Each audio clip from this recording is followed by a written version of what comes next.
اللہ نے فرمایا ذالک بأن اللہ لم یک مغیرا نعمتا انعمها علی قوم حتی یغیروا ما بانفسہم۔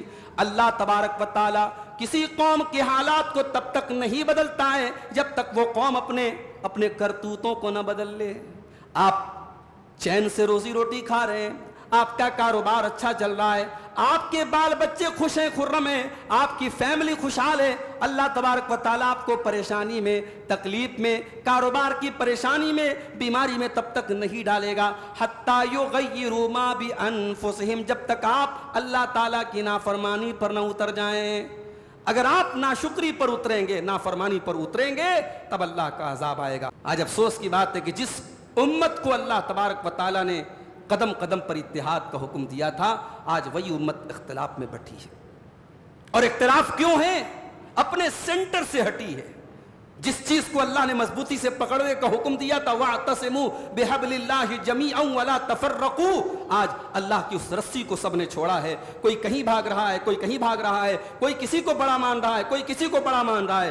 ہم نے ہمیشہ یہی کہا ہے میرے بھائیوں، اور یہی ہمیشہ کہتے رہیں گے، آؤ اگر بڑا ماننا ہے رب کے قرآن کو بڑا مان لو اور مصطفیٰ کے فرمان کو بڑا مان لو۔ اطیعوا اللہ واطیعوا الرسول، یہی وہ پلیٹ فارم ہے، یہی وہ سینٹر ہے جس پر پوری امت کو متحد کیا جا سکتا ہے۔ ایک رب کا قرآن ہے، ایک سنت رسول ہے۔ جب تک ہم ان دونوں چیزوں کو نہیں تھامیں گے، ہماری قوم کے اندر، ہماری کمیونٹی کے اندر اتحاد پیدا نہیں ہو سکتا۔ اللہ نے کہا آپس میں اختلاف نہ کرو، اگر اختلاف کرو گے تو انجام کیا ہوگا؟ فتفشلوا، تم سست پڑ جاؤ گے، وتذهب ريحكم، اور تمہاری ہوا اکھڑ جائے گی۔ الحمدللہ رب العالمین والعاقبۃ للمتقین، والصلاة والسلام على سید الانبیاء والمرسلین وعلى آلہ وصحبہ اجمعین ومن تبعهم بإحسان إلى یوم الدین، اما بعد۔ محترم حضرات، آج ہم لوگوں نے 10ویں تراویح پڑھی ہے، اور آج کے اس درس میں قرآن حکیم کے 10ویں پارے کی کچھ آیتوں کی تفسیر ہم دیکھیں گے۔ 10ویں پارے کی شروع میں جنگ بدر کا ذکر کیا گیا۔ جنگ بدر اللہ کے نبی صلی اللہ علیہ وسلم کے دور میں مسلمانوں اور کافروں کے بیچ پہلی جنگ تھی، اور اس جنگ کو اللہ تبارک و تعالیٰ نے یوم الفرقان کہا ہے۔ فرقان کا مطلب ہوتا ہے حق اور باطل، سچ اور غلط، صحیح اور غلط کے درمیان فرق کرنے والی چیز۔ بدر کی لڑائی بڑی عجیب و غریب لڑائی تھی۔ پہلے تو یہ سمجھ لیجئے کہ بدر کی جو لڑائی تھی یہ پری پلان نہیں تھی، پہلے سے فکس نہیں تھی۔ اللہ کے نبی صلی اللہ علیہ وسلم کو پتہ چلا کہ حضرت ابو سفیان رضی اللہ عنہ، جو ابھی مسلمان نہیں تھے اور مشرکین کے بہت بڑے سردار تھے، وہ ملک شام سے ایک تجارتی قافلہ لے کر کے مکہ جا رہے ہیں، اور ملک شام سے مکہ کا جو راستہ تھا وہ مدینہ ہو کر کے گزرتا تھا۔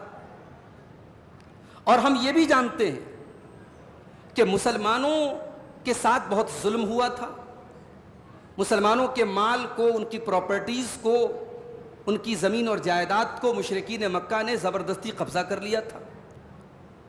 تو اللہ کے نبی صلی اللہ علیہ وسلم نے صحابہ سے مشورہ کیا کہ یہ جو تجارتی قافلہ جا رہا ہے، ہم اس پر حملہ کریں گے اور اس مال پر ہم قبضہ کریں گے، کیونکہ ظاہر ہے کہ یہ مال کن لوگوں کا تھا؟ کفار قریش کا تھا، مکہ کے کافروں کا تھا، اور ان لوگوں نے آلریڈی مسلمانوں کے مال کو ہڑپا تھا، تو ان سے بدلہ لینے کا ایک بہترین موقع تھا۔ اللہ کے نبی نے صحابہ سے مشورہ کیا کہ ہم جو ہے اس قافلے پر حملہ کریں گے۔ حضرت ابو سفیان کو بھنک لگ گئی اس بات کی، انہوں نے فوراً پیغام بھیجا مکہ کہ میرے تجارتی قافلے پر محمد صلی اللہ علیہ وسلم کے ساتھیوں کی نظر ہے اور ان کا حملہ ہو سکتا ہے، جلدی سے ہمیں بیک اپ بھیجا جائے تاکہ ہمارا یہ تجارتی مال جو ہے وہ سیف رہے۔ چنانچہ مکے سے 1000 کا ایک بڑا لشکر، جس میں تمام مکے کے بڑے بڑے سردار شامل تھے، یہ باقاعدہ جنگ کرنے کے لیے مکہ سے چلا، اور مکہ اور مدینہ کے بیچ میں ایک جگہ ہے بدر، ایک وادی ہے بدر کے قریب ان لوگوں نے پڑاؤ ڈالا۔ اب اللہ کے رسول کو جب پتہ چلا کہ 1000 کا دشمن، 1000 کا لشکر اب لڑنے کے لیے آیا ہے، تو اب اللہ کے نبی صلی اللہ علیہ وسلم نے صحابہ سے مشورہ کیا کہ اب ہمارا مقصد ابو سفیان کے قافلے پر حملہ کرنا نہیں ہے، اب اس 1000 کے لشکر سے مقابلہ کرنا ہے۔ اب یہاں پہ یہ آپ سوچ لیجیے، رمضان سن 2 ہجری کا واقعہ ہے، مسلمان ابھی مدینہ کے اندر بالکل نئے ہیں، ان کے پاس کوئی ایسی باقاعدہ طور پہ کوئی آرمی نہیں ہے، فائنینشیلی بہت کمزور ہیں، ہتھیار وغیرہ ان کے پاس نہیں ہے، اور ابھی ایمان لانے والے بڑے مٹھی بھر لوگ ہیں۔ تو اگر دنیاوی اعتبار سے دیکھا جائے تو مسلمان اس جنگ کے لیے تیار نہیں تھے، لیکن اللہ تبارک و تعالیٰ کو یہ جنگ کرانا تھا۔ اللہ تعالیٰ نے ایسی سچویشن پیدا کر دی کہ جنگ ہو، اور باوجود اس کے کہ یہ جنگ دنیا کی بڑی عجیب و غریب جنگ تھی، مسلمانوں کی تعداد 300 سم تھنگ تھی، 313 کی تعداد آتی ہے سیرت کی کتابوں میں، اور مشرکین کی تعداد 1000 تھی، یعنی جسٹ ٹرپل، ان سے 3 گنا زیادہ۔ تو کوئی کمپیریزن نہیں تھا، کوئی مقابلہ نہیں تھا، اس کے باوجود یہ جنگ ہوئی، اور اس جنگ میں اللہ تبارک و تعالیٰ نے اپنی مدد نازل کی، فرشتے اترے، اور باقاعدہ صحابہ کرام کے ساتھ فرشتوں نے جنگ لڑی ہے مشرکین کے مقابلے میں۔ تو یہ جو جنگ ہے، اللہ تبارک و تعالیٰ نے 10ویں پارے کے شروع میں اس کا ایک نقشہ کھینچا ہے۔ آئیے وہ آیت کریمہ دیکھتے ہیں۔ اللہ نے فرمایا اذ انتم بالعدوۃ الدنیا وهم بالعدوۃ القصوى والركب اسفل منکم، یاد کرو اے مسلمانوں جب تم مدینہ سے قریب والے کنارے پر تھے اور تمہارا دشمن مدینہ سے دور والے کنارے پر تھا۔ بدر ایک وادی کا نام ہے، اور اس کے جو کارنر مدینہ سے قریب تھا ادھر کی طرف مسلمانوں کا لشکر تھا، اور جو کارنر مدینہ سے دور تھا ادھر مشرکین کا لشکر تھا۔ وَالرَّكْبُ أَسْفَلَ مِنْكُمْ، اور وہ تجارتی قافلہ تم سے نیچے سمندر کے قریب سے نکل گیا۔ ابو سفیان کا جو قافلہ تھا وہ سمندر کے قریب سے گزر رہا تھا، وہ سیف نکل گیا، مکہ چلا گیا۔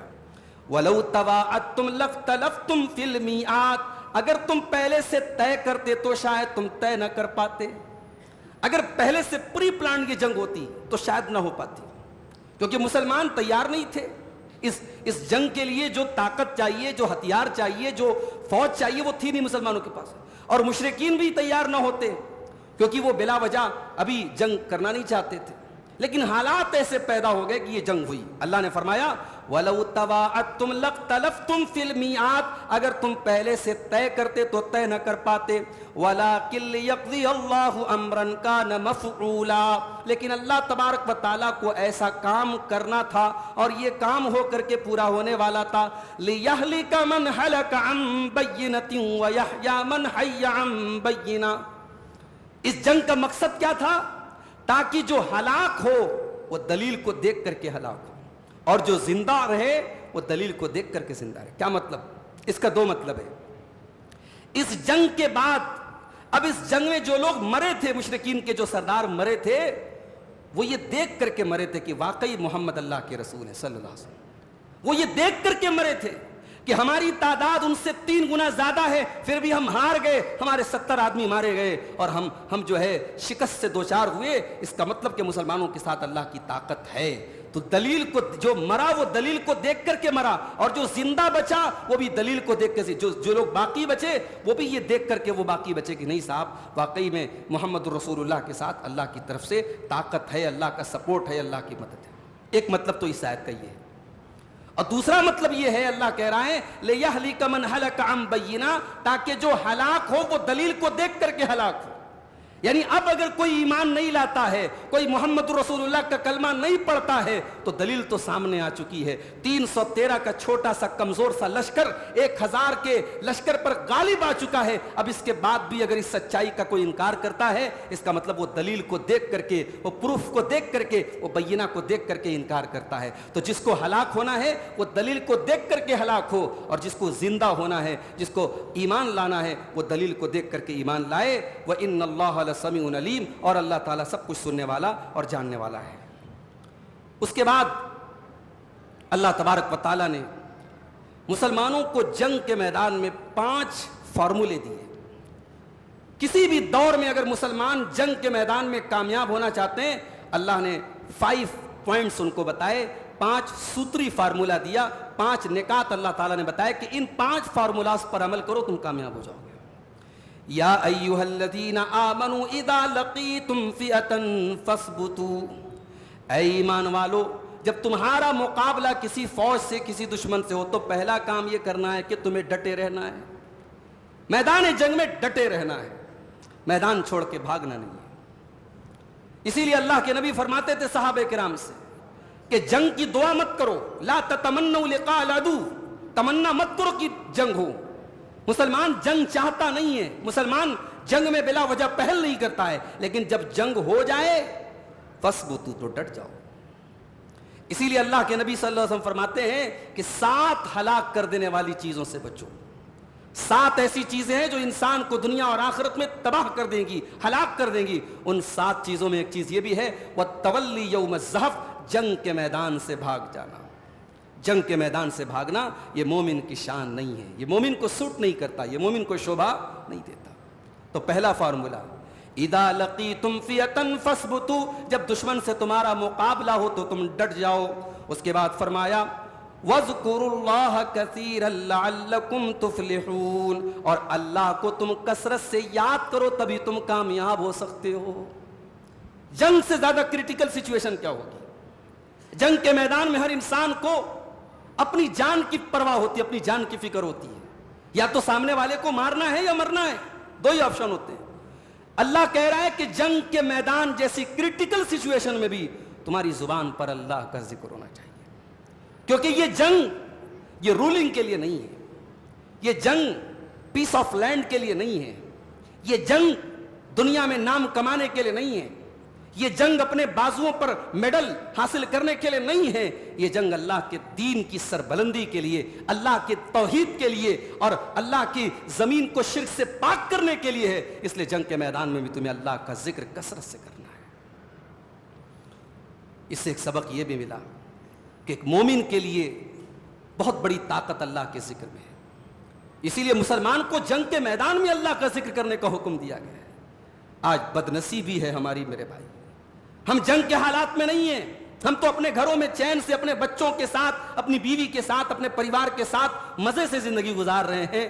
اللہ تو جنگ کے میدان میں بھی اپنا ذکر کرنے کا حکم دے رہا ہے، مگر ہم اتنے بڑے بدنصیب ہیں، ہمیں اپنے گھر میں، اپنے پریوار میں، اپنی چین کی زندگی میں، اپنے کمفرٹ زون میں بھی ہمیں اللہ یاد نہیں آتا۔ وہاں تو جنگ کے میدان میں اللہ کو یاد کرنے کی بات ہو رہی ہے، ہمیں اپنے کمفرٹ زون میں بھی اللہ یاد نہیں آتا۔ آج کتنے مسلمان ہیں صبح سے لے کے شام تک ایک بار بھی اللہ کا ذکر، اللہ کی بڑائی، اللہ کی بزرگی، اللہ کا نام ان کی زبان پر نہیں آتا ہے۔ کتنے مسلمان ہیں 5 ٹائم کی نماز ان کے لیے بھاری ہے، ان کی یہ پیشانی، ان کا یہ سر 5 بار میں 24 گھنٹے میں 1 بار اللہ کے سامنے نہیں جھکتا ہے۔ میرے پیارے ساتھیوں، اللہ کا ذکر ایک مسلمان کی بہت بڑی طاقت ہے، بہت بڑا کیپٹل ہے۔ اس کے بعد تیسری چیز، وَأَطِيعُوا اللَّهَ وَرَسُولَهُ، اور اللہ کی اطاعت کرو، رسول کی اطاعت کرو۔ جنگ کے میدان میں بھی تم آزاد نہیں ہو، جنگ کے میدان میں بھی تم کو اللہ کے حکام پر چلنا ہے، رسول کی تعلیم پر چلنا ہے۔ تم اس اصول پر عمل کبھی نہ کرنا کہ جنگ میں سب جائز ہے۔ آج دنیا کی بڑی بڑی طاقتیں جو اپنے آپ کو بڑا مہذب کہتی ہیں، آج جب جنگ کے حالات پیدا ہوتے ہیں، بچوں کے اوپر بھی بم برسائے جاتے ہیں، ہاسپٹلوں کے اوپر بھی بم برسائے جاتے ہیں، اسکولوں اور مدرسوں کے اوپر بھی بم برسائے جاتے ہیں۔ آج وہ مارنے کے وقت یہ نہیں سوچتے کہ ہم بے قصوروں کو مار رہے ہیں کہ ظالموں کو مار رہے ہیں۔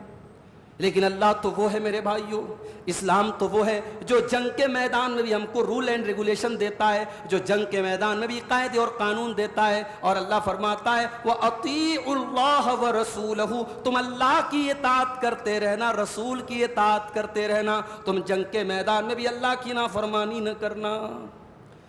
اس کے بعد فرمایا چوتھا حکم وَلَا تَنَازَعُوا فَتَفْشَلُوا وَتَذْهَبَ رِيحُكُمْ، اور اے مسلمانوں تم کبھی بھی آپس میں جھگڑے نہ کرنا، تم آپس میں اختلاف نہ کرنا، ڈسپلن کو قائم رکھنا، یونٹی کو قائم رکھنا، اتحاد کو قائم رکھنا. جنگ کے میدان میں تمہارے اندر اتحاد ہونا چاہیے، اختلاف نہ کرنا. صرف ایک چھوٹا سا اختلاف کیا تھا جنگ احد میں، چند صحابہ کرام نے اللہ کے نبی کی بات نہیں مانی تھی. کیا نتیجہ نکلا تھا؟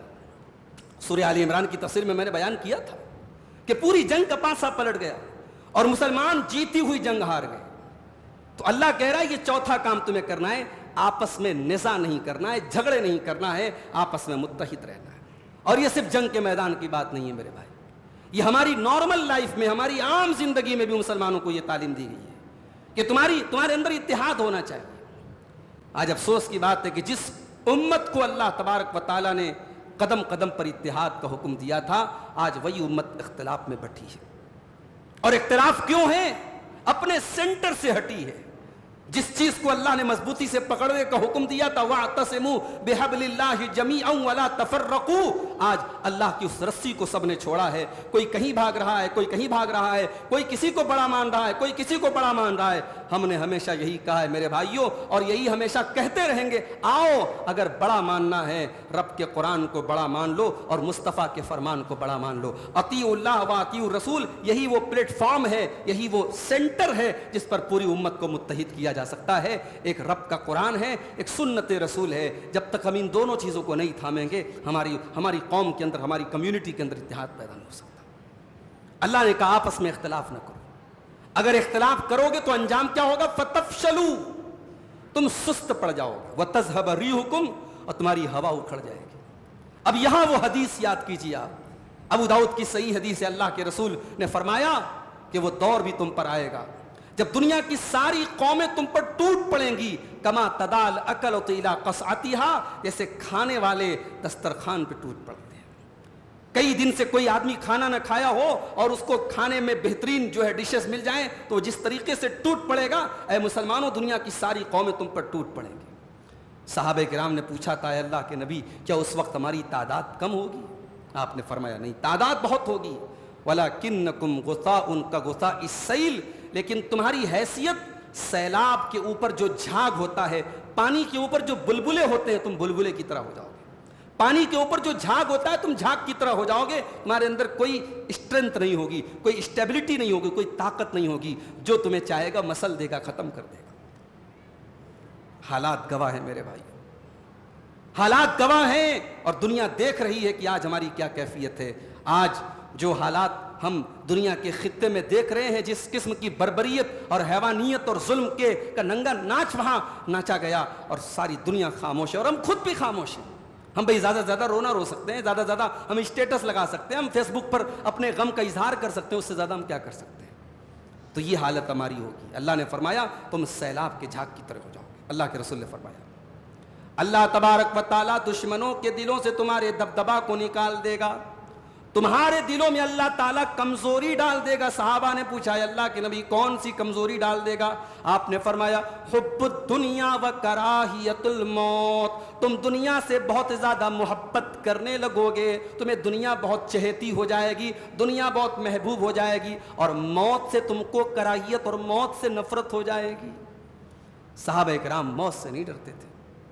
بدر کے میدان میں 313 صحابہ کرام موت سے نہیں ڈرتے تھے میرے بھائی، اور وہی 313 تھے کہ میرے نبی نے بدر کے میدان میں ان 313 کی حفاظت کے لیے اللہ سے دعائیں کی تھی. بدر کی لڑائی ہونے والی ہے، اگلی صبح اور رات کا وقت ہے. ابو بکر صدیق کہتے ہیں کہ سارے لوگ تو سو رہے ہیں, آرام کر رہے ہیں, محمد الرسول اللہ خیمے کے اندر بیٹھ کر کے اللہ کی بارگاہ میں رو رہے ہیں اور دعا کر رہے ہیں, آنسو بہا رہے ہیں اور کہہ رہے ہیں اللہم ان تہلک ہذہ العصابۃ لن تعبد فی الارض. اے اللہ اگر یہ مٹھی بھر تیرے بندے آج ہلاک ہو گئے, یہ کلمہ پڑھنے والے, یہ تیرا نام لینے والے, یہ تیرے سچے ماننے والے اگر آج ختم ہو گئے تو اے اللہ پھر زمین پر تیرا کوئی نام لینے والا نہیں ہوگا. نبی نے دعائیں کی تھی میرے بھائی, اتنا روئے تھے اللہ کے نبی کہ ابو بکر صدیق پیچھے سے آ کے چپک گئے اور کہنے لگے کفا کا مناشدتک ربک. اے اللہ کے نبی بس کیجئے, آپ کا رب آپ کو جو ہے مایوس نہیں کرے گا, آپ کے رب آپ کی ضرور دعا کو قبول کرے گا. تو میرے بھائیوں, اللہ نے یہاں ہمیں اور آپ کو حکم دیا کہ ہم اپنے اندر اختلاف پیدا نہ کریں. اس کے بعد پانچویں چیز وَاصْبِرُوا إِنَّ اللَّهَ مَعَ الصَّابِرِينَ, اور صبر اپنے اندر پیدا کرو. اب صبر کا مطلب میں کئی بار بتا چکا ہوں کہ صبر کا ایک تو نارمل مطلب ہے کہ کوئی تکلیف آئے, کوئی غم آئے, کوئی ٹینشن آئے اور ہم اللہ کے دین پر قائم رہیں, اللہ کی شریعت پر قائم رہیں. صبر کا ایک مطلب تو یہ ہے. اور صبر کا ایک مطلب یہ بھی ہے کہ حالات جیسے بھی آ جائیں انسان اللہ کے دین پر قائم رہے, گناہوں سے اپنے دامن کو بچائے, اللہ کی اطاعت کے کاموں پر ڈٹا رہے. صبر اس کو بھی کہتے ہیں. اللہ نے فرمایا وَاصْبِرُوا, اور تمہیں صبر کرتے رہنا ہے. ان اللہ مع الصابرین, بے شک اللہ تعالیٰ صبر کرنے والوں کے ساتھ ہے. تو یہ 5 چیزیں یاد رکھیے. پہلی چیز جنگ کے میدان میں ثابت قدم رہنا ہے.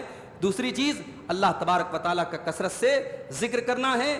اور تیسری چیز اللہ اور اس کے رسول کی اطاعت کرنا ہے. چوتھی چیز آپس میں اختلاف نہیں کرنا ہے. اور پانچویں چیز صبر کا دامن تھامنا ہے. یہ 5 چیزیں اگر مسلمانوں کے اندر ہو تو جنگ کے میدان میں ان کو کوئی شکست نہیں دے سکتا. اچھا, جنگ بدر میں شیطان بھی شامل تھا. شیطان سراقہ بن مالک نام کے ایک انسان کی شکل میں آیا تھا اور اس نے مشرکین کو اطمینان دلایا تھا کہ تم لڑائی کرو, میں تمہارا ساتھ دے رہا ہوں, میں تمہارے ساتھ ہوں. وہ اپنے قبیلے کا, سراقہ ابن مالک اپنے قبیلے کا سردار تھا. اس کی صورت میں, اس کی شکل میں شیطان آیا تھا. لیکن جب شیطان نے فرشتوں کو دیکھا تو پیٹ پھیر کے بھاگا. اللہ نے فرمایا وَإِذْ زَيَّنَ لَهُمُ الشَّيْطَانُ أَعْمَالَهُمْ, اور یاد کرو جب شیطان نے کافروں کے عمل کو ان کے لیے مزین کر دیا, اٹریکٹیو بنا دیا. وَقَالَ لَا غَالِبَ الْيَوْمَ لَا غَالِبَ لَكُمُ الْيَوْمَ مِنَ النَّاسِ, اور کہا کہ آج تمہیں کوئی ہرا نہیں سکتا, آج تمہیں کوئی شکست نہیں دے سکتا. وَإِنِّي جَارٌ لَكُمْ, اور میں تمہاری مدد کرنے والا ہوں. فَلَمَّا تَرَاءَتِ الْفِئَتَانِ, اور جب دونوں فوجوں کا مقابلہ ہوا اور اللہ کے فرشتے زمین پر اترے, فَنَكَسَ عَلَىٰ عَقِبَيْهِ, تو شیطان اپنی ایڑیوں کے بل پلٹ گیا.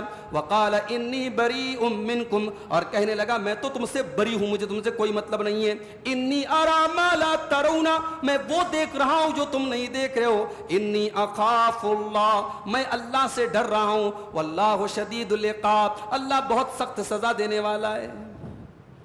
شیطان کہہ رہا ہے میں اللہ سے ڈر رہا ہوں. اس کا مطلب شیطان اللہ سے ڈرتا ہے. تو شیطان اگر اللہ سے ڈرتا ہے تو شیطان تو بہت بڑا متقی ہو گیا. یہاں ایک چیز نوٹ کر لیجیے, اللہ کا ڈر ایک الگ چیز ہے اور اللہ کے ڈر کے جو تقاضے ہیں اس پر عمل کرنا ایک الگ چیز ہے. ایک انسان زنا کر رہا ہے, چوری کر رہا ہے, شرک کر رہا ہے اور پوچھو صاحب اللہ سے, ہاں بھائی اللہ سے بہت ڈرتا ہوں. کاہے کو اللہ سے ڈرتے ہو بھائی؟ اللہ سے ڈرتے ہو تو اللہ کی نافرمانی سے بچو. شیطان اللہ تبارک و تعالیٰ کا اتنا بڑا نافرمان ہے اور بدر کے میدان میں کیا کہتا ہے, میں تو وہ دیکھ رہا ہوں جو تم نہیں دیکھ رہے ہو. اس کا مطلب کہ شیطان فرشتوں کو دیکھ سکتا ہے. اس کو اللہ تبارک و تعالیٰ نے یہ اجازت دی ہے, وہ فرشتے اس کو نظر آتے ہیں. اور یہ بھی پتہ چلا کہ شیطان انسان کا بھیس جو ہے اپنا سکتا ہے, انسان کے بھیس میں شیطان آ سکتا ہے. تو شیطان ایسا انسان ہے, شیطان ایسی مخلوق ہے کہ وہ وعدہ کر کے جیسے ہی موقع پڑتا ہے وعدہ خلافی کرتا ہے. اسی لیے قرآن میں اللہ بار بار کہتا ہے یعیدہم ویمنیہم, شیطان کے چکر میں نہ پڑو. شیطان تم سے وعدے کرے گا, تم کو سبز باغ دکھائے گا اور جب تم مصیبت پہ پھنسو گے شیطان تم کو چھوڑ کے بھاگ جائے گا. کبھی غور کیجئے گا, جب کوئی گناہ کا ارادہ دل میں آتا ہے نا تو شیطان دل اور دماغ میں اس گناہ کو اٹریکٹیو بناتا ہے. شیطان دماغ میں ڈالتا ہے, یار کر ڈالو کیا فرق پڑتا ہے, کون دیکھ رہا ہے. گناہ کو انسان کے دل اور دماغ میں شیطان ہلکا کر دیتا ہے. اور جب گناہ انسان کر لیتا ہے اور اگر دل کے کسی کونے میں بھی ایمان ہے تو گناہ کرنے کے بعد ایک مومن کو پچھتاوا ہوتا ہے کہ یار مجھے ایسا نہیں کرنا چاہیے تھا. اس وقت انسان کو یہ سمجھ میں آتا ہے کہ یہ شیطان کے چکر میں آ کے میں نے یہ کیا کر دیا. تو شیطان کا ہمیشہ سے یہ دستور رہا ہے کہ وہ آپ کو بہکاتا ہے, پھسلاتا ہے, سبز باغ دکھاتا ہے, اور جب آپ گناہ کر لیتے ہیں پیچھا چھڑا کے بھاگ جاتا ہے. یہی کام اس نے ہمارے باپ آدم کے ساتھ کیا تھا, ہماری ماں ہوا کے ساتھ کیا تھا. قسم کھا کے ان کو جو ہے اپنے شیشے میں اتارا تھا. تو اللہ یہاں جنگ بدر میں بھی اللہ کہہ رہا ہے کہ شیطان نے لوگوں سے وعدہ کیا, مشرکین سے کہا کہ تم لڑو میں تمہارے ساتھ ہوں, اور جب فرشتے آئے تو کہا کہ میں تو وہ دیکھ رہا ہوں جو تم نہیں دیکھ رہے ہو, اور بھاگ گیا وہاں سے. اس کے بعد قرآن کی ایک آیت ہمارے سامنے آتی ہے جس میں عذاب قبر کا ثبوت ملتا ہے. آج کل بڑا مسئلہ یہ ہے کہ ہمارے بہت سارے بھائی عذاب قبر کو نہیں مانتے. وہ کہتے ہیں صاحب عذاب قبر اگر ہے تو قرآن میں کیوں مینشن نہیں ہے؟ قرآن میں تو یہ ہے کہ جب لوگ مر جائیں گے تو سیدھے قیامت کے دن اٹھیں گے, یہ عذاب قبر کہاں سے آ گیا؟ بعض لوگ تو یہاں تک کہتے ہیں کہ بھئی عذاب قبر کیوں ہو رہا ہے, ابھی تو حساب و کتاب نہیں ہوا ہے, قیامت کے دن حساب و کتاب ہوگا, یہ قبر میں کیسا عذاب ہو رہا ہے؟ تو اس طریقے کی لاجیکل دلیلیں کچھ لوگ دے کر کے کیا بولتے ہیں کہ صاحب عذاب قبر کوئی چیز نہیں ہے. تو ایسے لوگوں کا ایک جواب تو یہ ہے کہ شریعت میں جن چیزوں کا تعلق غیب سے ہے وہاں لاجک نہیں لگاتے. بھئی قرآن نے بتایا کہ جنت ایسی ہوگی, جنت کی حوریں ہوں گی, جہنم کی آگ ہوگی. ہم نے نہ جنت کو دیکھا ہے نہ جہنم کو دیکھا, لیکن ہمارا ایمان ہے, اور یہی ایک مومن کی پہچان ہے.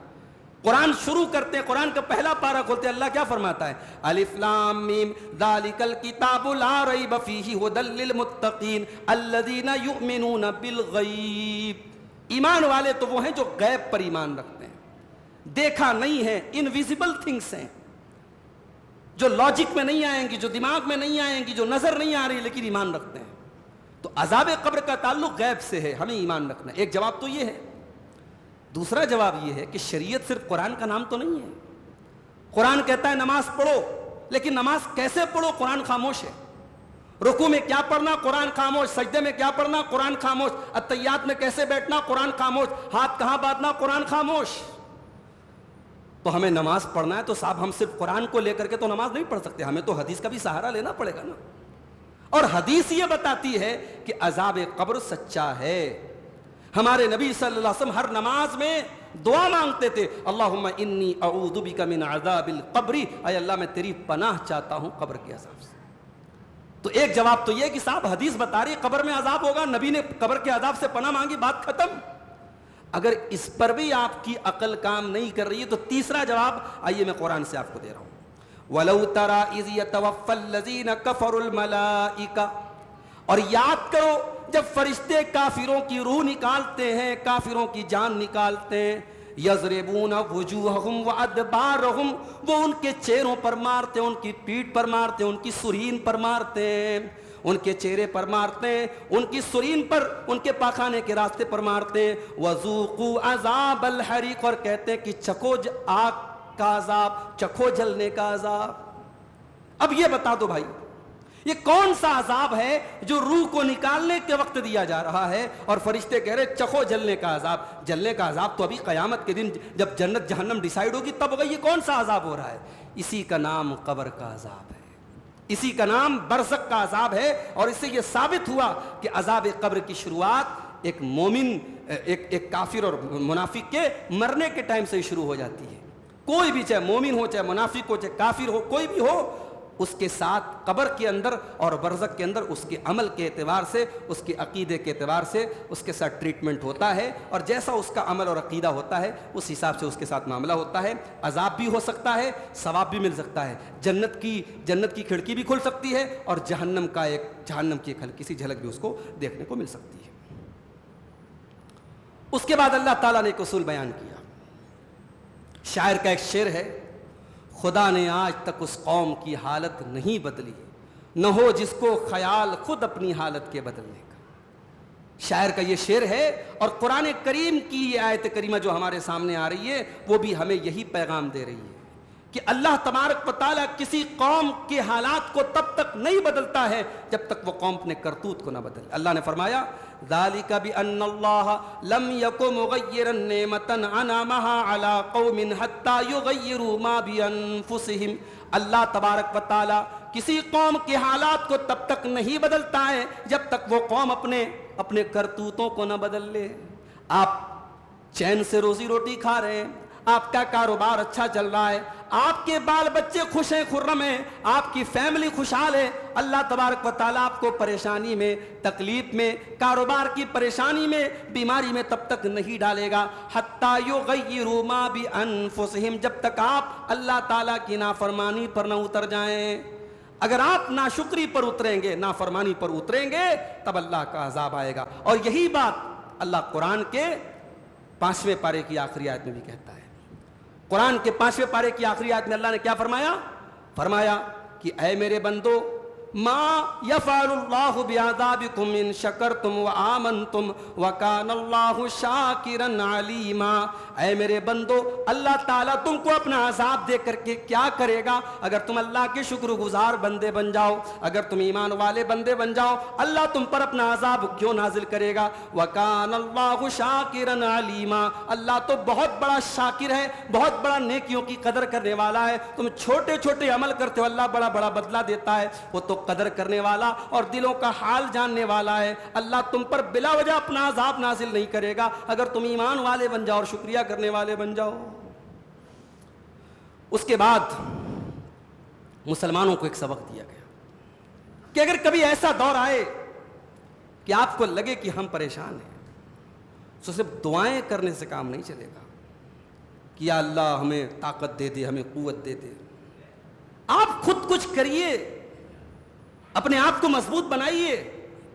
وہ ایک شاعر کا شعر ہے نا, ہاں, نہ حلوہ بن کے چٹ کر جائیں بھوکے, نہ حلوہ بن کے چٹ کر جائیں بھوکے, نہ کڑوا بن کے جو چکھے وہ تھوکے. اتنے میٹھے بھی مت بنو کہ حلوہ بن جاؤ صاحب, جس کا جی چاہ رہا ہے منہ میں ڈال دے رہا ہے, اور اتنے کڑوے بھی مت بنو کہ جو منہ میں ڈالے تھوک دے, یار کیسا انتہائی کڑوا ہے. یعنی آپ اتنے کمزور بھی مت بنو بھائی. آپ اپنے سیلف ڈیفنس کے لیے, دنیا کا کوئی قانون آپ کو اس بات سے نہیں روکتا ہے, اگر آپ کی عزت اور آپ کی جان اور آپ کا مال اگر خطرے میں ہے, آپ اپنے ڈیفنس کے لیے سامنے والے سے مقابلہ کر سکتے ہیں. آپ کے ملک کا قانون آپ کو اجازت دیتا ہے, اور اللہ کے نبی نے تو فرمایا من قتل دون مالہ وعرضہ فہو شہید. اپنے مال اور اپنی آبرو کی حفاظت کرنے میں اگر کوئی قتل ہو جائے وہ شہید ہے, اللہ کے رسول کی حدیث ہے.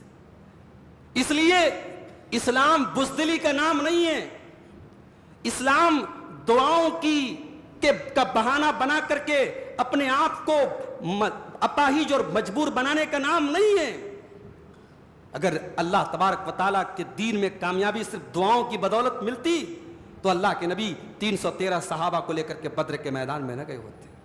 اللہ کے نبی آرام سے مدینے میں بیٹھے رہتے اور مسجد میں گڑ گڑا کے اللہ سے دعائیں کرتے, مگر نہیں, 313 کو لے کے پہنچے تھے.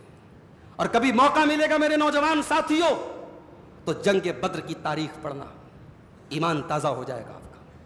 12 سال کے بچوں نے اس جنگ میں بہادری کے کارناموں کی تاریخ لکھی تھی. اسی جنگ میں ابو جہل مارا گیا تھا. یہ کون ابو جہل تھا؟ اللہ کے نبی کا بڑا کٹر دشمن تھا, اللہ کے نبی کو گالیاں دیتا تھا, اللہ کے نبی کو برا بھلا کہتا تھا. اسی جنگ بدر میں اب حضرت عبد الرحمن ابن عوف کہتے ہیں کہ 2 لڑکے آئے میرے پاس 12-13 سال کے, کہنے لگے چچا جان ابو جہل کہاں ہے؟ میں نے کہا تم کیا کرو گے ابو جہل کا؟ کہا ہے کہ سنا ہے کہ وہ میرے نبی کو گالی دیتا ہے. اللہ اکبر. 12-13 سال کے بچوں میں رسول کی محبت کیسی کوٹ کوٹ کے بھری تھی میرے بھائی. آج ہمارے 12-13 سال کے بچوں کو نبی کے بارے میں کچھ نہیں معلوم. کھڑے ہو کر کے انٹرویو لے لو, نبی اکرم کے بارے میں موٹی موٹی باتیں ہماری نوجوان نسل کو نہیں معلوم. میں نے بعض مرتبہ بچوں سے ایسے ہی سروے کیا, وہ لڑکے جو اسکول میں 9th اسٹینڈرڈ میں پڑھ رہے ہیں, ہائی اسکول میں جانے والے ہیں, SSC کا ایگزام دینے والے, ان بچوں سے میں نے پوچھا اللہ کے نبی کی بیویوں کے نام بتا دو, نہیں معلوم. اللہ کے نبی کی بیٹیوں کے نام نہیں معلوم. ابو بکر کون تھے, عمر کون تھے, عثمان کون تھے, علی کون تھے, اور رضی اللہ عنہم اجمعین, نہیں معلوم ان کو. یہاں نبی کے دور میں 12 سال کا بچہ, نبی کی محبت اس کے دل اور دماغ میں کیسی ہے. کہتا ہے اب عبد الرحمن بن عوف سے کہتا ہے چچا جان یہ ابو جہل کہاں ملے گا؟ کہا تم کیا کرو گے ابو جہل کا؟ کہا سنا ہے ہمارے نبی کو گالی دیتا ہے. اے چچا جان اللہ کی قسم اگر آج ابو جہل نظر آ گیا تو جس کی تلوار پہلے چلے گی وہ سامنے والے کو چھوڑے گا نہیں. اے چچا جان ہم ابو جہل کو چھوڑیں گے نہیں, ہمارے نبی کو گالی دیتا ہے, ہم نہیں چھوڑیں گے اس کو. اور چشم فلک نے وہ منظر دیکھا تھا. کہ وہ ابو جہل جو ناک پر مکھی نہیں بیٹھنے دیتا تھا، وہ ابو جہل جسے اللہ کے نبی نے اس امت کا فرعون کہا تھا، جو بہت بڑا ظالم تھا اور بہت بڑا جاہل تھا اور نبی کا بہت بڑا دشمن تھا، اس کو مارنے والے 12-13 سال کے 2 بچے تھے۔ تو بدر کی لڑائی ہمیں سکھاتی کہ اسلام بزدلی کا نام نہیں۔ اللہ نے فرمایا وَأَعِدُّوا لَهُم مَّا اسْتَطَعْتُم مِّن قُوَّةٍ وَمِن رِّبَاطِ الْخَيْلِ، اے مسلمانوں اپنے دشمن سے مقابلہ کرنے کے لیے اپنے آپ کو تیار کرو، اپنے گھوڑوں کو باندھ کر کے رکھو، دشمن کو پتہ لگے کہ تم اس سے مقابلہ کرنے کے لیے ریڈی ہو۔ وَمِن رِّبَاطِ الْخَيْلِ، تم اپنے آپ کو مضبوطی بناؤ اور اپنے گھوڑوں کو باندھ کر کے رکھو۔ تُرْهِبُونَ بِهِ عَدُوَّ اللَّهِ وَعَدُوَّكُمْ، تو اپنے گھوڑوں کو اس لیے تیار کر کے رکھو تاکہ تمہارا جو دشمن ہے اور اللہ کا جو دشمن ہے وہ ڈر جائے، وہ سہم جائے اور تم پر حملہ کرنے کے پہلے 1000 بار سوچے۔ اب یہ قرآن کی ایک آیت ہے میرے بھائی، اب اس کو ہر دور کے میں اس دور کے تقاضوں کے حساب سے اس آیت پر عمل کرو۔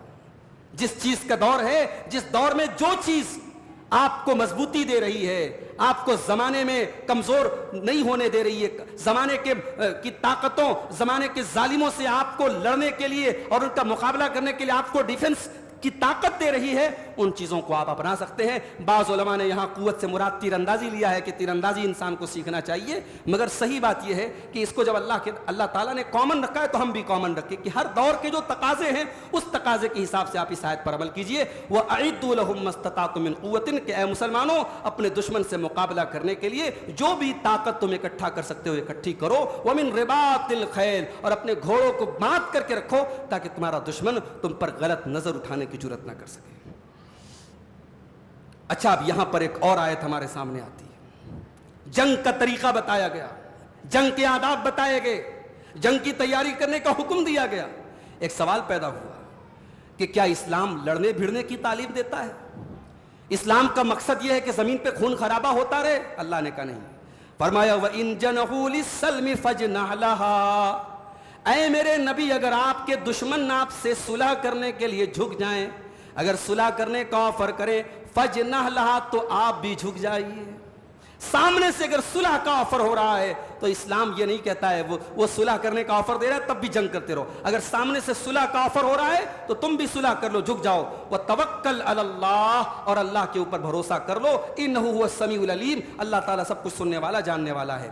وَإِن يُرِيدُوا أَن يَخْدَعُوا، اور اگر سامنے والا دھوکہ دینا چاہتا ہے فَإِنَّ حَسْبُكَ اللَّهُ، تو اے نبی فَإِنَّ حَسْبَكَ اللَّهُ، اللہ آپ کے لیے کافی ہے۔ هُوَ الَّذِي أَيَّدَكَ بِنَصْرِهِ وَبِالْمُؤْمِنِينَ، اللہ ہی آپ کی مدد کرتا ہے، اللہ اپنی مدد کے ذریعے بھی آپ کی مدد کرتا ہے اور ایمان والوں کے ذریعے، صحابہ کے ذریعے بھی آپ کی مدد کرتا ہے۔ اس کا مطلب یہ ہوا کہ سامنے سے اگر صلح کا آفر ہو رہا ہے تو اے نبی آپ صلح کر لیجئے، اگر واقعی میں صلح کرنا چاہتا ہے تب بھی، اور صلح کے ذریعے اگر دھوکہ دینا چاہتا ہے تب بھی، اللہ آپ کے لیے کافی ہے، آپ کو پریشان ہونے کی ضرورت نہیں ہے۔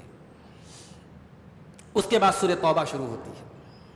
سورہ توبہ کے شروع میں بسم اللہ نہیں ہے۔ قرآن کی 114 سورتوں میں 113 سورتوں کے شروع میں بسم اللہ ہے، سورہ توبہ کے شروع میں بسم اللہ نہیں ہے۔ کیوں نہیں ہے؟ کیونکہ سورہ توبہ میں دشمنوں سے، مشرکین سے جنگ کا اعلان ہے۔ سورہ توبہ کب نازل ہوئی؟ یہ فتح مکہ کے بعد، جب پورے جزیرۃ العرب سے تمام مشرکوں کو نکالنے کا آرڈر دیا گیا اور اللہ کے نبی کی طرف سے یہ اعلان کر دیا گیا کہ اب مکہ میں کوئی مشرک داخل نہیں ہوگا، اب خانہ کعبہ کا طواف کوئی مشرک نہیں کر سکتا، اب وہی خانہ کعبہ میں داخل ہوگا جو توحید والا ہوگا، جو لا الہ الا اللہ والا ہوگا۔ تو یہ ان حالات میں سورہ توبہ نازل ہوئی تھی، اور سورہ توبہ میں باقاعدہ اعلان کر دیا گیا تھا براۃ من اللہ، اللہ کی طرف سے برات کا اعلان ہے، بیزاری کا اعلان ہے، اب مکہ میں کوئی، جزیرۃ العرب میں کوئی مشرک نہ رہے۔ تو اس لیے چونکہ اس میں عذاب کا ذکر ہے اور دشمن سے جنگ کا ذکر ہے اور بسم اللہ الرحمن الرحیم میں اللہ کی رحمت آتی ہے، اس لیے سورہ توبہ کے شروع میں بسم اللہ نہیں رکھا گیا۔ اور نبی کے دور سے آج تک یہی قرآن کریم میں تمام سورتوں کے شروع میں بسم اللہ ہے، مگر سورہ توبہ کے شروع میں بسم اللہ نہیں ہے۔ سورہ توبہ کے شروع میں اللہ نے فرمایا، دشمنوں سے جنگ کرنے کا حکم دیا کہ دشمن سے جنگ کرو، اس کے بعد اللہ نے فرمایا فَإِن تَابُوا، اگر وہ توبہ کر لیں، وَأَقَامُوا الصَّلَاةَ، اور نماز قائم کریں، وَآتَوُا الزَّكَاةَ، اور زکوٰۃ ادا کریں، فَخَلُّوا سَبِيلَهُمْ، تو چھوڑ دو، تب جنگ نہیں کریں گے۔ اس سے دو بات پتہ لگی، ایک بات تو یہ پتہ لگی کہ اسلام میں توبہ صرف زبان سے توبہ کا اقرار کرنے کا نام نہیں ہے. آپ زبان سے کہہ رہے ہیں میں توبہ کر رہا ہوں, اسلام کہتا ہے نہیں. اگر آپ زبان سے توبہ کر رہے ہیں تو آپ کی ایکٹیویٹی بھی توبہ والی ہونی چاہیے. اگر آپ واقعی میں توبہ کر رہے ہیں, اسلام میں داخل ہو رہے ہیں, تو نماز کیوں نہیں پڑھتے آپ, زکوٰۃ کیوں نہیں دیتے آپ؟ اور اس سے یہ بھی پتا چلا کہ اسلام میں داخل ہونے کے بعد اور کلمہ پڑھنے کے بعد سب سے امپورٹنٹ 2 عبادتیں ہیں, نماز اور زکوٰۃ. روزہ تیسرے نمبر پر ہے. ہمارے یہاں روزہ کا ریشیو تو الحمدللہ اچھا ہے. بہت کم لوگ ایسے ہیں جو روزہ نہیں رکھتے. بہت ہی گھٹیا قسم کے جو لوگ ہوتے ہیں, بڑے بے دین قسم کے جو لوگ ہوتے ہیں, وہی روزہ نہیں رکھتے ہیں. ورنہ عام طور سے مسلمان روزہ رکھتے ہیں, روزے کا ایک لحاظ کرتے ہیں مسلمان. مگر نماز کا معاملہ خراب ہے میرے بھائی. یہ رمضان میں جو مسجدوں میں بھیڑ نظر آ رہی ہے, کیا ہم کو معلوم نہیں رمضان کے بعد کیا حال ہوگا؟ سب معلوم ہے ہم کو. اکثر مسجدوں میں ایسے غائب ہوتے ہیں نمازی جیسے گدھے کے سر سے سینگ غائب ہوتا ہے. رمضان میں صاحب فرسٹ فلور بھی بھرا ہے, سیکنڈ فلور بھی بھرا ہے, تھرڈ فلور بھی بھرا ہے, اور رمضان کے بعد تو 3 صف کے بعد چوتھی صف کی گنجائش باقی نہیں بچتی. بہت ساری جگہوں پہ یہ حالات ہیں. تو اس آیت کریمہ سے معلوم ہوا کہ اسلام میں کلمہ پڑھنے کے بعد سب سے امپورٹنٹ نماز, سب سے امپورٹنٹ عبادت نماز ہے, اور نماز کے بعد تھرڈ عبادت زکوٰۃ ہے, اور چوتھا نمبر ہے روزے کا. تو اس لیے میرے بھائیوں نماز اور زکوٰۃ پر ہم خاص طور سے توجہ دیں. اس کے بعد مشرکین کی غلط فہمی کو دور کیا گیا. مشرکین کو جب اللہ کے نبی نے حکم دیا کہ اب تمہیں مکہ میں نہیں رہنا ہے, مکہ سے نکل جاؤ, مکے میں رہو گے ہم جنگ کریں گے تم سے, نکل جاؤ یہاں سے, تو مشرکین نے کہا ارے ہم صاحب اس خانے کعبہ کو بنانے والے ہم ہیں, یہاں ایک زمانے سے حاجیوں کو ستو پلانے کا کام ہم کرتے تھے, حاجیوں کو زمزم کا پانی ہم پلاتے تھے, اور آج ہم سے کہا جا رہا ہے نکل جاؤ یہاں سے. اس گھر کے متولی تو ہم ہیں, اس خانے کعبہ کے متولی تو ہم ہیں, ہمارا حق ہے اس کے اوپر. اب اللہ نے کیا پیارا جواب دیا, ذرا سنیے. ما کان للمشرکین ان یعمروا مساجد اللہ شاہدین علی انفسہم بالکفر. اے مشرکو, تم اللہ کی مسجدوں کو آباد کرنے کا کوئی ادھیکار نہیں رکھتے جب تک تم کفر کر رہے ہو, جب تم اللہ کو مانتے ہی نہیں ہو, جب تم اللہ الہ الا اللہ کا اقرار ہی نہیں کرتے ہو, جب تم اللہ کی توحید کا کلمہ پڑھنے کو تیار ہی نہیں ہو, تو مسجدوں کو تعمیر کرنے کا کوئی مطلب نہیں ہے. اولئک حبطت اعمالہم وفی النار ہم خالدون. اے لوگو, تمہارے سارے کے سارے عمل برباد ہو جائیں گے اور تم جہنم میں ہمیشہ ہمیش رہو گے. مشرک کی کوئی نیکی اللہ کے قبول نہیں ہوگی. اللہ کے نبی کے دور میں ایک آدمی تھا, اس کا نام تھا عبداللہ بن جدعان. وہ اسلام نہیں لایا تھا مگر بہت نیک آدمی تھا, بہت غریبوں کی مدد کرتا تھا, بھوکوں کو کھانا کھلاتا تھا, مدد کرتا تھا. تو ایک بار حضرت عائشہ نے اللہ کے نبی سے کہا کہ اللہ کے نبی, عبداللہ بن جدعان بڑا نیک آدمی تھا, کیا کہنا ہے آپ کا اس کے بارے میں؟ آپ نے فرمایا وہ جہنم میں جائے گا. کیوں؟ اس لیے کہ اس نے کبھی یہ نہیں کہا رب اغفر لی خطیئتی یوم الدین, کہ اے میرے رب تو قیامت کے دن میرے گناہوں کو معاف کر دینا. اللہ کی توحید پر ایمان نہیں رکھتا تھا, اللہ کو نہیں مانتا تھا, لاکھ وہ چیریٹی کے اور ویلفیئر کے کام کرتا تھا, اس کا کوئی عمل آخرت میں اس کے کام نہیں آئے گا. یہ نوٹ کر لیجیے نقطہ. اللہ کے سب سے امپورٹنٹ چیز توحید ہے, توحید کے بغیر اللہ کے کوئی نیکی قبول نہیں ہوگی. اس کے بعد اللہ نے مسجد کو آباد کرنے والے لوگوں کی پہچان بتائی ہے. انما یامر مساجد اللہ من آمن باللہ والیوم الآخر.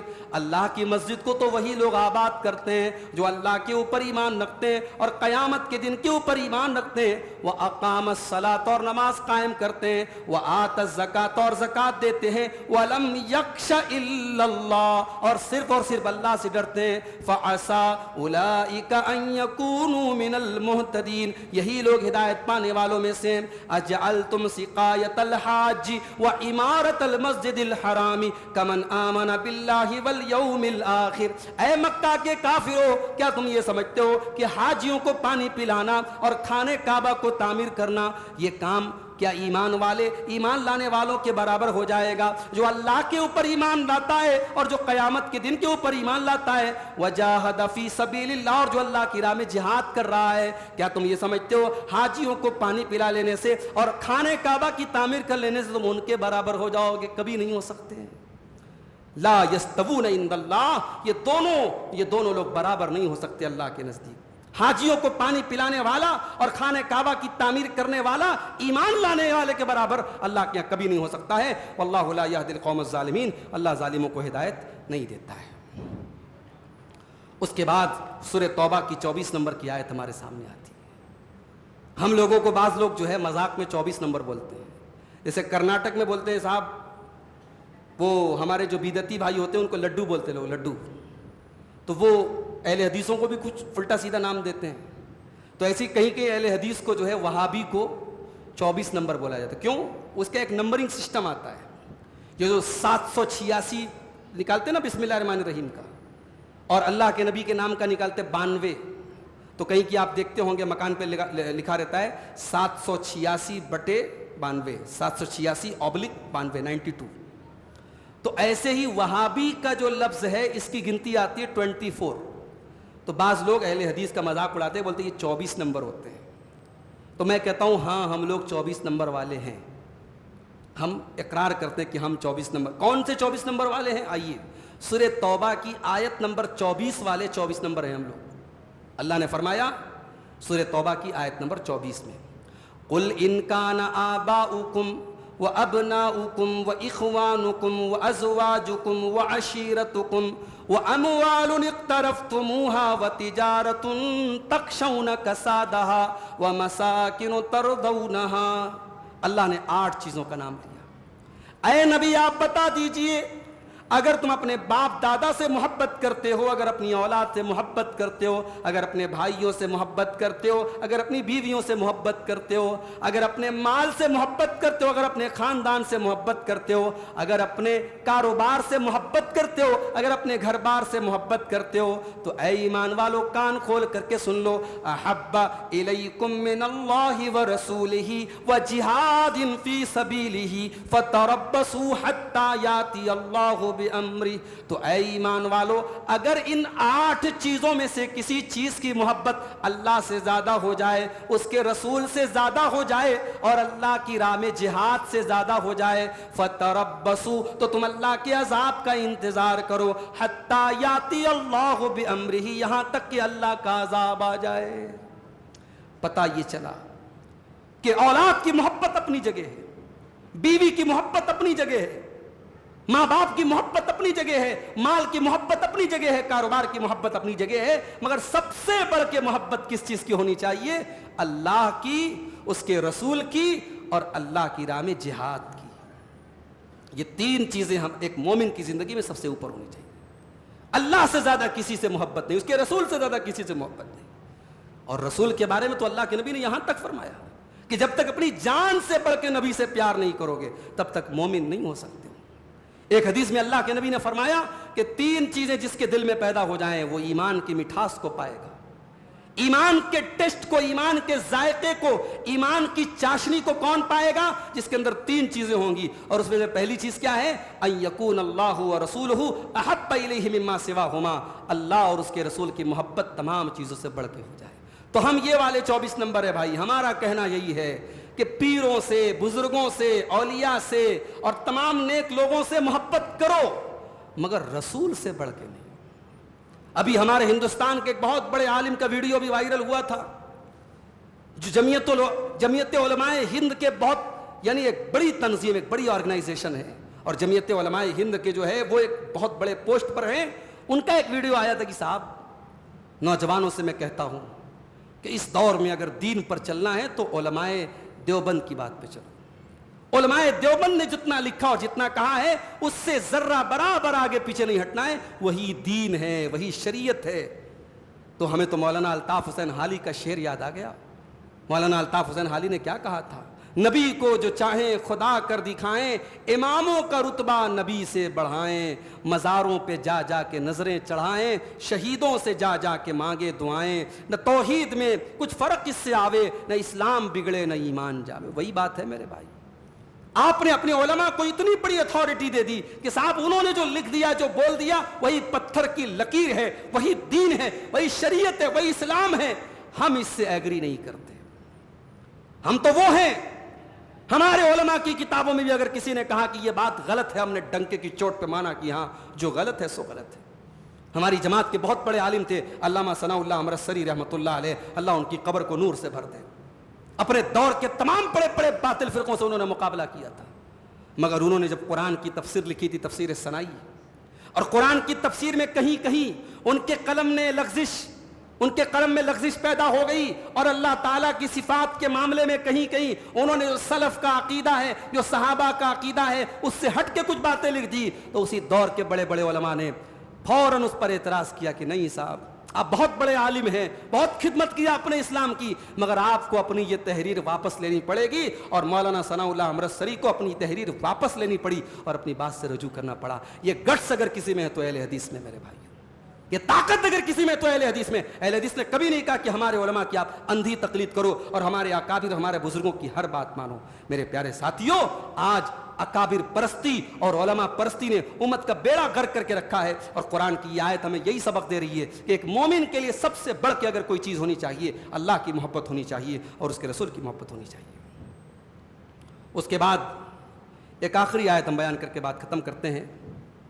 سماج کے 3 طبقے ایسے ہوتے ہیں کہ وہ سماج کے لیے بڑے امپورٹنٹ ہوتے ہیں، اگر وہ بگڑ گئے تو پورا سماج بگڑ جائے گا. ایک ہوتا ہے علماء کا طبقہ. اگر علماء کا طبقہ خراب ہو گیا، وہ دنیا پرست ہو گیا، وہ پیٹ کے لیے مسئلے غلط بیان کرنے لگا، اپنے مفاد کے لیے شریعت میں تبدیلی کرنے لگا، تب امت کا بیڑا غرق ہے. دوسرا طبقہ سماج کے دیندار لوگوں کا طبقہ.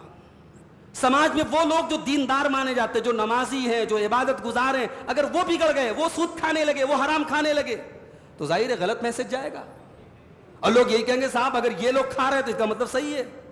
اور تیسرا طبقہ سماج کے جو پیسے والے لوگ ہیں، سماج کا جو رچ، جو یعنی وہ ان لوگوں کا طبقہ ہے جو پیسے والے لوگ ہیں، صاحب ثروت لوگ ہیں، جو سماج کے مالدار لوگ ہیں. اگر وہ بگڑ گئے تو ظاہر ہے کہ سماج بگڑ جائے گا. اللہ نے ان تینوں سماج کے طبقات کے بارے میں ایک بڑی پیاری بات ارشاد فرمائی کہ ان کے بگڑنے سے کیا فرق پڑتا ہے. اللہ نے فرمایا یا ایھا الذین آمنوا ان کثیرا من الاحبار والرہبان لیاکلون اموال الناس بالباطل. اے ایمان والو، بہت سارے احبار اور رہبان لوگوں کا مال ناجائز طریقے سے کھاتے ہیں.